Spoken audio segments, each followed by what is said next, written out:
আজকে আমাদের এখন যে সেশনটা হচ্ছে খুবই একটা গুরুত্বপূর্ণ সেশন। আমরা প্লাম্বিং সিস্টেমের যে বিষয়গুলি জেনেছি তার মধ্যে একটা বিষয় ছিল পানি প্রবাহকে নিয়ন্ত্রণ করা, তাই না? তো এই পানি প্রবাহ নিয়ন্ত্রণ করার জন্য আমাদের বিভিন্ন প্রকার ভাল্ব ব্যবহার করতে হয়। তো এখানে সচরাচর যেই ভাল্বগুলি ব্যবহার করতে হয় সেই ভাল্বগুলি নিয়েই আমি আজকে এই সেশনটা আপনাদেরকে আলোচনা করবো আপনাদের সাথে। তো আর এছাড়াও কিন্তু আরও বিভিন্ন প্রকারের ভাল্ব আছে যেগুলো আপনারা পরবর্তী পর্যায়ে যখন ফিল্ডে কাজ করতে যাবেন বা প্লাম্বিং এন্ড পাইপ ফিটিংয়ে যখন আপনারা শিপে বা ইন্ডাস্ট্রিতে যখন কাজ করবেন তখন সেখানে কিন্তু অনেক ধরনের ভাল্ব আপনারা দেখতে পারবেন বা আপনাদেরকে কাজ করতে হবে। কিন্তু মূল যে প্রিন্সিপাল নীতি যে আছে ভাল্বের সেটা সবগুলোরই একরকম, তাই না? তো আমাদের এই যে ইউটিউব চ্যানেলটা আছে সাস্টেনেবল আর্নিং উইথ রাজিয়া, এখানে বাল্বের উপরে আরেকটা সেশন আছে।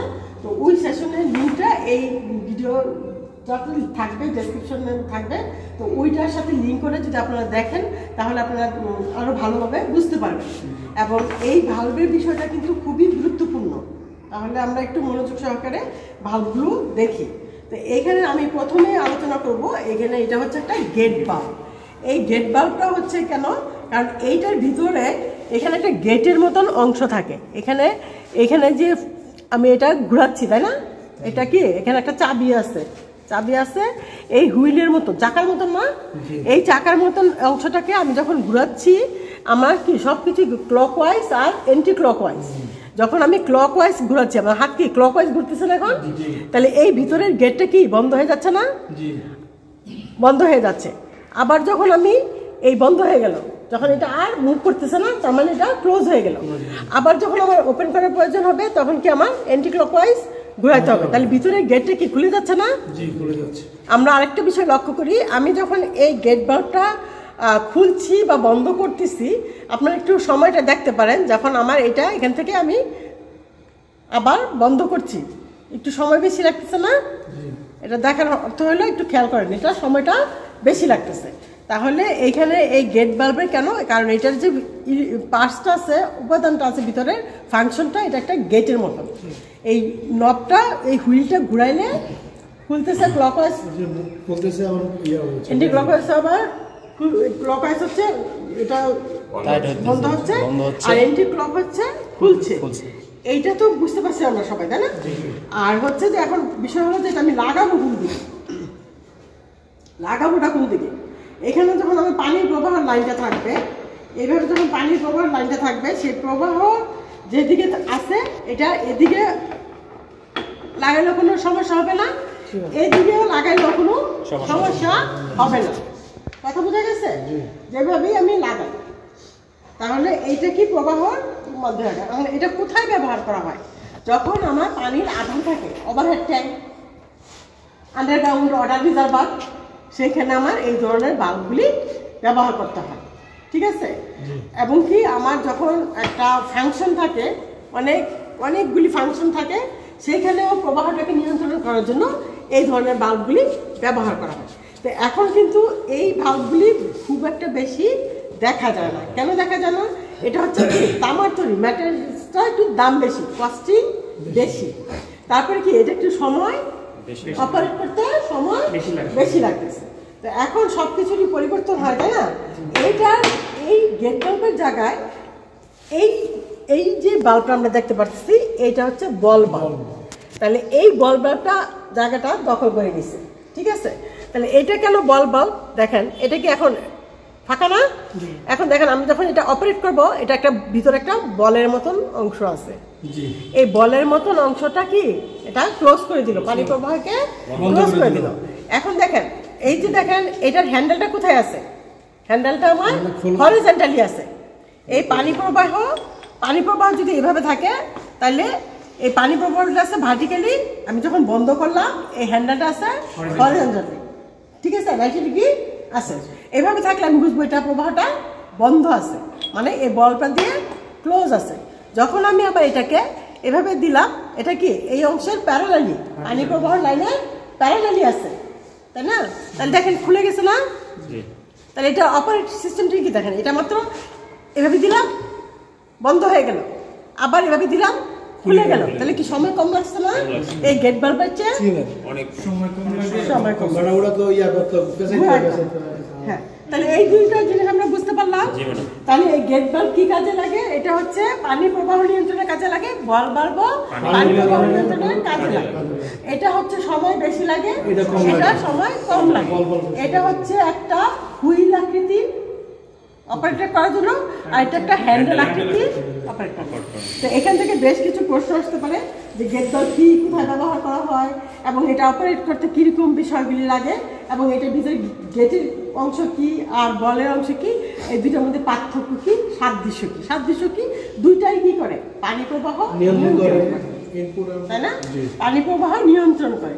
আর এটার পার্থক্যগুলি অনেকগুলো আছে, সেটা গঠন আকৃতি অনুযায়ী, ফাংশন অনুযায়ী আছে। তাহলে এইখানে আর কার কোনো প্রশ্ন আছে? তাহলে আমরা এটা রাখি। এরপরে আছে এই যে একটা বাল্ব, এটাকে আমরা বলি নন রিটার্ন বাল্ব বা চ্যাক বাল্ব। এখানে নন রিটার্ন কেন বলা হয়েছে দেখেন, এইখানে আমি কি বলছি, এটা আপনার সুবিধা মতন লাগাইতে পারেন। যে হ্যান্ডেলটা আমরা মুভ করতে কতটুকু বা এদিকে সেদিকে, এটা আমরা অতটুকু কনসিডার করি না, ঠিক আছে? জাস্ট কি এইটার ক্ষেত্রে কী করি, জাস্ট আমার ইজি কিনা একটা জিনিস আমরা ব্যবহার করতে কি সুজা উল্টা ব্যাপার আছে, তাই না? আমার কোন দিকে আমার ব্যবহার করতে সুজা হয়, সেই বিষয়টাই হচ্ছে এখানে আমার লক্ষণীয় বিষয়। কিন্তু যখন আমি নন রিটার্ন বাল্বটা ব্যবহার করব, তখন অবশ্যই আমার এই যে অ্যারো মার্কসটা খেয়াল করতে হবে। অ্যারো মার্কটা কি? যখন আমার প্রবাহ আছে, পানির প্রবাহ আছে, পানির প্রবাহ থাকবে এই দিকে, আর অ্যারোটা থাকবে কি মানে এদিক থেকে, এই দেখেন এখানে একটা অ্যারো মার্ক আছে, তীর, মানে কি পানিটা আমার এদিক থেকে যাবে। তাহলে কি আমার এখানে কি গেট আছে একটা, এখানে একটা গেট আছে, দেখেন এখানে গেট আছে। যখন আমার পানি প্রবাহটা এদিক থেকে প্রেসার করবে, যখন আমার এই পানি প্রবাহটা এদিক থেকে পানির চাপটা যাবে, তখন এই গেটটা একদিকে যাবে, এদিক থেকে আর কিন্তু আসবে না। এটার মেকানিজমটা এমনভাবে আসে, এদিক থেকে যদি চাপ যায় তাহলে কি গেটে খুলতেছে, চাপ দিলে গেটটা খুলতেছে না, কিন্তু এদিক থেকে যখন প্রবাহ চাপ দিবে তখন এটা খুলে যাবে। তাহলে এটা কি একদিকে প্রবাহটা নিয়ন্ত্রণ করতেছে না, তার জন্য এটা হলো কি নন রিটার্ন, মানে পানি যাবে কিন্তু আসবে, তার জন্য এটার নাম হচ্ছে নন রিটার্ন, বা একদিকে পানিটা চ্যাক দিতেছে, তার জন্য এটা চ্যাক বাল্ব। তাহলে এই বিষয়টা বুঝতে পারলেন? এখন থেকে এটাকে প্রশ্ন আসবে যে এই চ্যাক বাল্ব বা এই নন রিটার্ন বাল্ব কোথায় ব্যবহার করা হয়? এটাও পানি প্রবাহ নিয়ন্ত্রণের লাইনে ব্যবহার করা হয়। সাধারণত যেখানে আন্ডারগ্রাউন্ড ওয়াটার রিজার্ভার থেকে ওভারহেড ট্যাঙ্কে যাবে, তখন ওই মোটরের যা আছে, মোটরের পরে এই যে পাইপলাইনটা যাচ্ছে পানি সরবরাহ লাইনটা, সেই জায়গায় এটা ব্যবহার করা হয়। একদিকে পানি প্রবাহ নিয়ন্ত্রণের যেখানে প্রয়োজন হবে সেখানেই এই ধরনের নন রিটার্ন বাল্ব ব্যবহার করা হয়। আচ্ছা, এখন দেখেন এইটা একটা বাল্ব, এটা হচ্ছে কি গিজার আছে না, এটাকে বলে প্রেসার বাল্ব। গিজারের প্রেসার বাল্ব। আমরা রাইস কুকার দেখছি না, হিট হলে কি হয়েছে, একটা সেফটি বাল্ব থাকছে না, এভাবে যে পানির যে বাষ্পটা আছে একটা চাপ দিয়ে ওই বাষ্পটা বের হয়ে যায়, প্রেসারটা নিয়ন্ত্রণ করার জন্য প্রেসারটা ভাবটা গেলেই ওইটা হয়ে যায়, প্রেসারটা কমে যায়। তো এখন এই ধরনের বাল্বগুলো কিন্তু গিজারে ওইভাবে সেটিং করা হয় এবং কাজটা সেটাই করে, ঠিক আছে? এইখানে কি আছে, একটা অ্যারো মার্ক আছে, তার মানে কি এখান থেকে আমার এই দিক থেকে প্রেসারটা যাবে, বাষ্পটা যাওয়ায় প্রেসার দিলে এখান থেকে কি হবে, যে ফুটা ফুটা আছে না, ওপেনিং আছে, এটা দিয়ে কি হবে, বাষ্পটা রিলিজ হবে, বের হয়ে যাবে, তাহলে গিজারটা সেফ থাকবে। এটাই গিজারটাকে সেফ রাখার জন্য, কারণ অতিরিক্ত প্রেসার হতে গিজার ব্রাস্ট হতে পারে, ঠিক আছে? তাহলে এটা হলো গিজারের একটা প্রেসার বাল্ব। তো এই ধরনের বাল্বগুলো আমরা জানলাম। আরেক দুটো বিষয় আমরা জানাবো, যেটা হচ্ছে যে এইখানে দেখেন এটা হচ্ছে কি আগে, এখন দিন দিন অনেক চেঞ্জ হচ্ছে, ডিজাইন ফাংশন চেঞ্জ হচ্ছে না। দেখেন আগে যেই ইয়াগুলি ছিল, ফ্লাশিং ট্যাঙ্কগুলো ছিল, সেই ফ্লাশিং ট্যাঙ্কে এই যে একটা বলের মতন দেখা যাচ্ছে না, এইটা হচ্ছে ফ্লুট বাল্ব, এটা হচ্ছে ফ্লুট বাল্ব।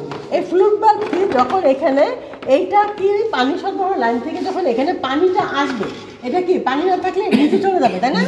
যখন এই লিড পাইপ বা কানেক্টরের সাহায্যে যখন ওয়াটার সাপ্লাই থেকে পানিটা আসবে, তখন এটা কি আস্তে আস্তে আস্তে আস্তে আস্তে আস্তে উপরের দিকে উঠে যাবে। এটা যখন এই লেভেলে চলে আসবে, তখন কি অটোমেটিকলি এখানে একটা লকিং সিস্টেম আছে, এটা বন্ধ হয়ে যাবে। তো এই যে এটা ফ্লুট কি ভাসমান, তাই না? এই জন্য এইটার থেকে নাম করা হয়েছে এটাকে ফ্লুট বাল্ব। ঠিক আছে, তাহলে এখানে এই বিষয়টা বুঝতে পারছেন? আচ্ছা, এখন আমাদের কি ডিজাইন চেঞ্জ হয়ে যাচ্ছে না, স্লিম হয়ে যাচ্ছে, অনেক রকমের বিষয় চলে যাচ্ছে। এখন যে এইটাও একটা কি ফ্লাশিং ট্যাঙ্ক, তো এই ফ্লাশিং ট্যাঙ্কও তো পানি প্রবাহ তো নিয়ন্ত্রণ করতে হবে, তাই না? আমাদের প্রত্যেকটা পিকচারে কি আছে, প্রত্যেকটা পিকচারেই আছে যে একটা ইনপুট একটা আউটপুট। এখানে এই যে আউট করার জন্য আমাদের সাইফনটা ব্যবহার করা হয়। এই ফ্লাশিং ট্যাঙ্কের সাইফন অংশ কোনটা? এই অংশটা। এখন আমরা এটা নিয়ে বিস্তারিত আলোচনা করব না, পরবর্তী একটা সেশনে আমরা আবার এই সাইফন নিয়ে আলোচনা করব।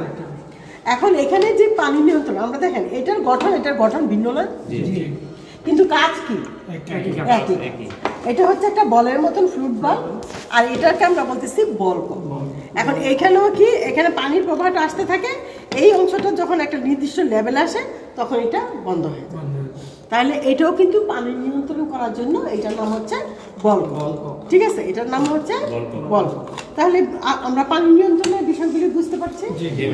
তো আমি এখানে আজকে কি কি আলোচনা করলাম, আমরা বিভিন্ন প্রকার বাল্বের মাধ্যমে কিভাবে পানি নিয়ন্ত্রণ করা হয় সেই বিষয়গুলি আলোচনা করলাম। এখানে যেমন এখানে আমরা গেট বাল্ব সম্পর্কে জেনেছি, এই বাল্ব কিভাবে কাজ করে, কিভাবে অপারেট করা হয় এবং এটা কোথায় ব্যবহার করা হয়।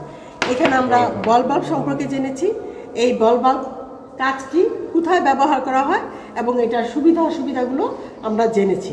তারপর আমরা জেনেছি নন রিটার্ন বাল্ব, এই নন রিটার্ন বাল্বগুলো আমরা কোথায় ব্যবহার করব এবং এটা কিভাবে সেটিংস করা হবে, কোন বিষয়গুলো আমাদেরকে এয়ার মার্কের দিকে লক্ষ্য রাখতে হবে, এই বিষয়গুলো আমরা জেনেছি।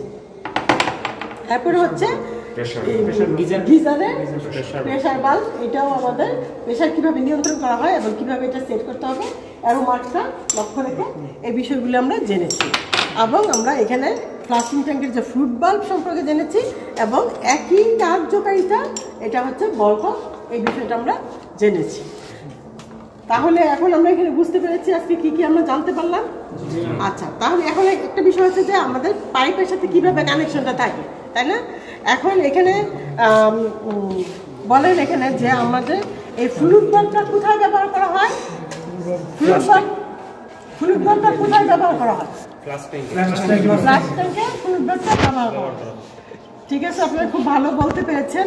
তাহলে এইটার থেকে প্রশ্ন আসে যে ফ্লুট বাল্ব কি, ফ্লুট বাল্ব কোথায় ব্যবহার করা হয়। আচ্ছা, আমরা একটু দেখি যে আমরা যখন কানেকশন দিব, যেমন একটা এই যে চেক বাল্ব,